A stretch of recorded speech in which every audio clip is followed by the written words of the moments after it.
बहुत समय पहले की बात है। एक छोटे से गांव में रामू नाम का एक किसान रहता था। गांव में रामू की एक छोटी सी जमीन थी जिस पर वह खेती किया करता था। उसकी जिंदगी का एक ही सपना था कि वह अपनी जमीन पर अच्छी फसल लगाए और अच्छा मुनाफा कमाए, जिससे वह अपने परिवार के सारे सपने पूरे कर सके। रामू का परिवार बहुत छोटा था। उसके परिवार में उसकी माँ शकुंतला और पत्नी सीता और उनका एक छोटा सा बेटा था जिसका नाम था भोला। रामू बहुत मेहनती था।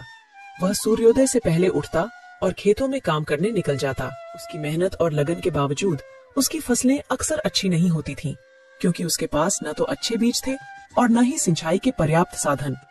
फसलों की सिंचाई के लिए रामू को ज्यादातर वर्षा पर ही निर्भर रहना पड़ता था। फिर भी रामू अपनी स्थिति से संतुष्ट था और हमेशा भगवान का धन्यवाद करता था। उसी गांव में एक अमीर सेठ भी रहता था जिसका नाम सेठ धनराज था। सेठ धनराज बहुत लालची और निर्दयी था। उसने गांव के कई गरीब किसानों की जमीनें अपने नाम करवा ली थीं और उन पर ब्याज का भारी बोझ डाल दिया था। एक बार गांव में सूखा पड़ गया। कई महीनों तक बारिश नहीं हुई और किसान परेशान हो गए। रामू की भी फसलें सूख गईं और उसके पास खाने को कुछ भी नहीं बचा। उसकी स्थिति दिन पर दिन खराब होती जा रही थी।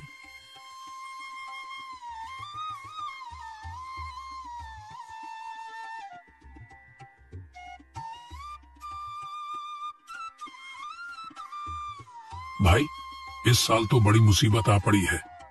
हमारे सारे खेत सूख गए हैं, फसल का नामो निशान नहीं बचा। अब हम क्या करेंगे? हाँ रामू, मेरी भी सारी फसल बर्बाद हो गई। बच्चों के खाने के लिए अनाज तक नहीं बचा है। समझ में नहीं आ रहा कि इस संकट से कैसे निपटेंगे। सरकार ने तो कुछ मदद का वादा किया था, लेकिन अब तक कुछ नहीं हुआ। हमें कुछ करना होगा, वरना भूखे मर जाएंगे। मुझे लगता है हमें सेठ जी से मदद मांगनी चाहिए। हम किसानों की इस स्थिति के बारे में तो सेठ जी को भी पता जरूर होगा। चलो सेठ जी से बात करके देखते हैं, शायद वह हमारी कुछ मदद कर सके। रामू भाई, सेठ जी के पास तो गलती से भी मत चले जाना। एक नंबर का लालची इंसान है। अभी हरिया ने कुछ दिन पहले ही सेठ जी से कुछ पैसा ब्याज पर उधार लिया था और उस सेठ ने हरिया का ब्याज इतना ज्यादा कर दिया कि वह चुका नहीं पाया और ब्याज न चुका पाने के कारण उस धनराज ने उसकी जमीन जब्त कर ली। फिर हम क्या करेंगे? अभी तो हमारे पास बिल्कुल पैसे नहीं बचे हैं। घर में खाने के लिए राशन तक नहीं है। अब जो भी हो, अभी तो बस एक सेठ जी ही सहारा है। उनसे अभी कुछ पैसे मांग लेते हैं, बात की बात बाद में देखेंगे। देखो रामू, मेरा मकसद था तुम्हें सतर्क करना। अब तुम जो भी करो, आगे तुम्हारी इच्छा। मुझे लगता है हमें मिलकर गांव की पंचायत से बात करनी चाहिए। शायद वे कोई उपाय निकाल सकें। सही कह रहे हो सामलाल, एकजुट होकर ही हम इस समस्या का सामना कर सकते हैं। अगर हम सब मिलकर पंचायत के पास जाएं और अपनी स्थिति बताएं, तो शायद कोई हल निकल आए।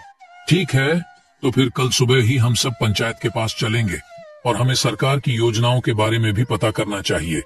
हो सकता है हमें कोई राहत मिल जाए। अगले दिन सभी किसान भाई मिलकर पंचायत पहुंचते हैं, मगर वहां पता चलता है कि अभी जमींदार साहब गांव में नहीं है, तो अभी 1 महीने तक गांव में कोई पंचायत नहीं हो सकती।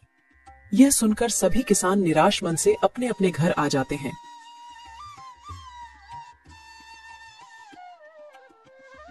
सीता, अब क्या होगा? हमारी सारी फसल सूख गई है, खाने को कुछ भी नहीं बचा। हमें कहीं से मदद नहीं मिली तो हम भूखे मर जाएंगे। आप ज्यादा चिंता मत करो, भगवान ने हमें अब तक संभाला है, आगे भी वह हमारी मदद करेंगे। हमें धैर्य रखना होगा। सीता, मैंने सेठ धनराज से कर्ज लेने का सोचा है। शायद वही हमारी मदद कर सके, लेकिन मुझे डर है कि उनकी शर्तें बहुत कठोर होंगी। हाँ, मैं जानती हूँ कि सेठ धनराज बहुत लालची हैं, लेकिन अभी हमारी स्थिति ऐसी है कि हमें कुछ न कुछ करना ही पड़ेगा। तुम सेठ धनराज से बात कर लो, शायद कोई रास्ता निकल आए। ठीक है, मैं कल सुबह ही सेठ धनराज के पास जाऊंगा। बस भगवान से यही प्रार्थना है कि वह हमें इस संकट से निकाल दें। आखिरकार भूख से मजबूर होकर रामू ने सेठ धनराज से मदद मांगने का निश्चय किया। आओ आओ रामू, क्या हाल है? सुना है तुम्हारी फसलें इस साल बुरी तरह सूख गई हैं। हाँ सेठ जी, इस साल सूखे के कारण हमारी फसलें पूरी तरह से नष्ट हो गई हैं। हमारे पास खाने को भी कुछ नहीं बचा। मैंने सोचा कि आपसे कुछ मदद मांगू। मदद? हाँ, क्यों नहीं, लेकिन मदद के बदले में मुझे भी कुछ चाहिए। तुम्हारे पास देने के लिए क्या है?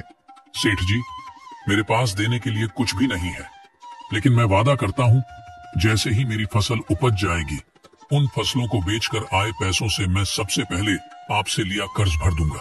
देखो भाई रामू, ब्याज का मतलब होता है कि तुम्हें कुछ ना कुछ मेरे पास गिरवी रखना होगा। तुम्हारे पास तुम्हारी जमीन तो है, वह तुम मुझे गिरवी रख दो और बदले में ब्याज पर पैसे ले लो। ठीक है सेठ जी, जब तक मैं आपका पैसा नहीं लौटा देता, मेरी जमीन आपके पास बंधक रहेगी। और हाँ, इस पेपर पर साइन कर दो। जब तक तुम मेरा पूरा कर्ज नहीं चुका देते, तब तक तुम्हारी जमीन मेरे पास बंधक रहेगी, और अगर तुम कर्ज नहीं चुका पाए तो यह जमीन मेरी हो जाएगी। जी सेठ जी, मैं वादा करता हूँ कि मैं मेहनत करूंगा और जल्द ही आपका कर्ज चुका दूंगा। बस मुझे थोड़े बीज और कुछ खाने का सामान चाहिए। ठीक है रामू, मैं तुम्हें कुछ पैसे उधार दूंगा। ये लो, तुम्हारे लिए कुछ बीज और खाने का सामान। धन्यवाद सेठ जी। रामू उन कागजों पर अंगूठा लगा देता है।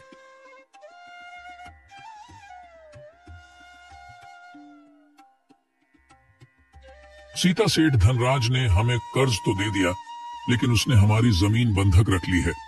अगर हम समय पर कर्ज नहीं चुका पाए तो हमारी जमीन उसकी हो जाएगी। हमें हिम्मत नहीं हारनी चाहिए। हम मेहनत करेंगे और इस साल अच्छी फसल उगाएंगे। हमारी मेहनत और ईमानदारी हमें बचाएगी। हमें बस एक दूसरे पर विश्वास रखना होगा।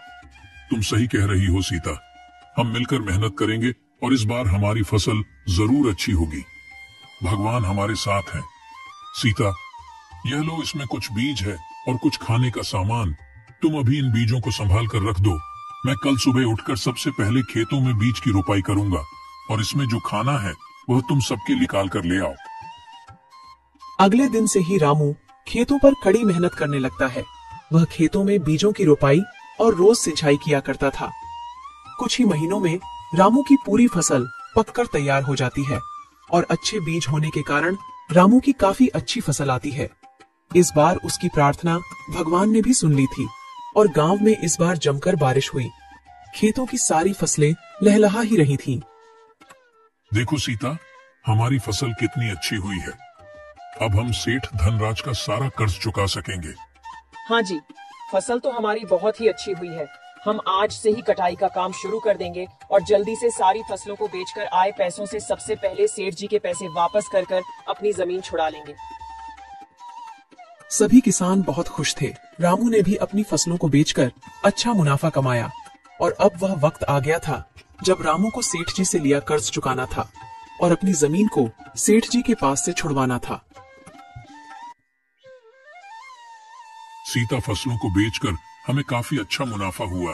मैंने कहा था ना, हमारी मेहनत और ईमानदारी हमें बचाएगी।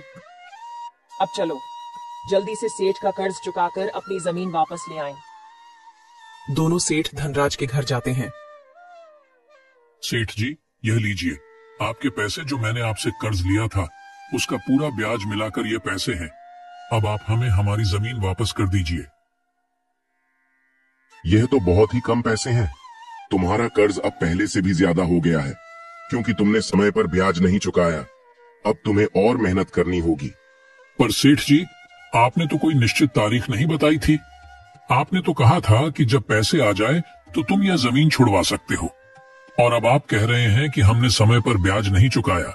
सेठ जी, मैं तो समय पर ही ब्याज देने आया हूँ। जैसे ही मेरी फसल पककर तैयार हुई, मैं फसलों की कटाई शुरू कर दी, और फसलों को बेचकर जो पैसे मिले उसे सीधा आपके पास ही लेकर आया हूँ। देखो रामू, इस कागज पर साफ साफ लिखा है, अगर तुमने 15 दिनों के अंदर ब्याज के लिए हुए पैसे वापस नहीं किया तो यह जमीन मेरी हो जाएगी, और अगर उसके बाद भी तुम्हें अपनी जमीन वापस चाहिए तो तुम्हें 20% और ब्याज देना होगा। यह अन्याय है। हमने पूरी रकम चुकाई है। आप हमारे साथ ऐसा नहीं कर सकते। यही सच है। अगर तुम्हें अपनी जमीन वापस चाहिए तो 20% ब्याज का पैसा लेकर आओ। अब जाओ और ज्यादा मेहनत करो।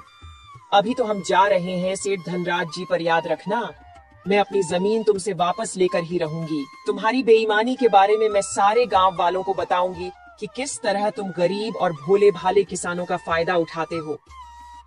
सीता और राम निराश मन से सेठ जी के घर से आ गए और सेठ जी द्वारा किए गए धोखे को गांव के सभी किसानों को बताया। ये बात सुनकर गांव के सभी किसान बहुत क्रोधित हो गए। यह सेठ धनराज अपने आप को समझता क्या है?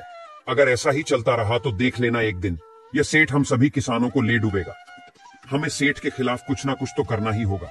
हाँ, लेकिन सबसे पहले यह सोचो कि रामू की जमीन उस सेठ धनराज से कैसे छुड़वाएं।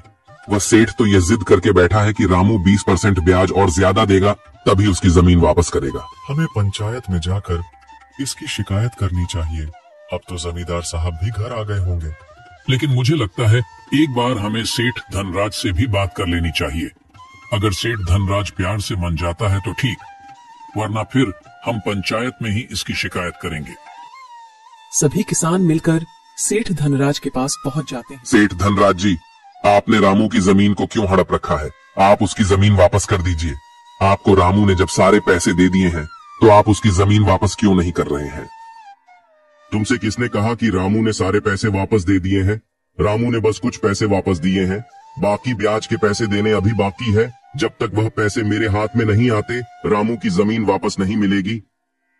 देखिए सेठ जी, इतना तो हमें भी पता है कि आप ब्याज पर पैसे देने के बदले हम गरीब किसानों को बहुत भारी लूटते हैं। अगर आप रामू की जमीन सीधे सीधे वापस नहीं करेंगे तो हम पंचायत में जाएंगे, और अगर एक बार आपका नाम हमने पंचायत में दे दिया तो आपको भी पता है कि पूरे गांव में आपकी कितनी बदनामी होगी। तो आप सीधे सीधे अगर रामू की जमीन वापस कर सकते हैं तो कर दीजिए, वरना हम पंचायत में जाएंगे। पंचायत का नाम सुनकर सेठ धनराज थोड़ा घबरा जाता है। अगर यह बात पंचायत तक पहुंच गई तो पूरे गांव में मेरी बहुत बदनामी होगी। नहीं नहीं, मैं ऐसे होने नहीं दे सकता। लगता है इस रामू की जमीन वापस करनी ही पड़ेगी। एक काम करता हूँ, इसकी जमीन वापस कर ही देता हूँ। कम से कम गांव में मेरी इज्जत तो बनी रहेगी। अरे किसान भाइयों, इतना क्यों नाराज होते हो? एक जमीन ही तो है। ठीक है रामू, मैं तुम्हारी जमीन तुम्हें वापस करता हूँ, और तुम्हें अब कोई ब्याज देने की भी जरूरत नहीं है। तुम्हारा ब्याज मैंने माफ कर दिया है। इस घटना ने रामू को सिखाया कि मेहनत और ईमानदारी से हर मुश्किल को पार किया जा सकता है। साथ ही गांव के लोगों ने भी सीखा कि एकता में बल होता है। रामू और उसका परिवार अब खुशी खुशी अपने खेतों में काम करते हैं और गांव के लोग भी मिलकर एक दूसरे की मदद करते हैं।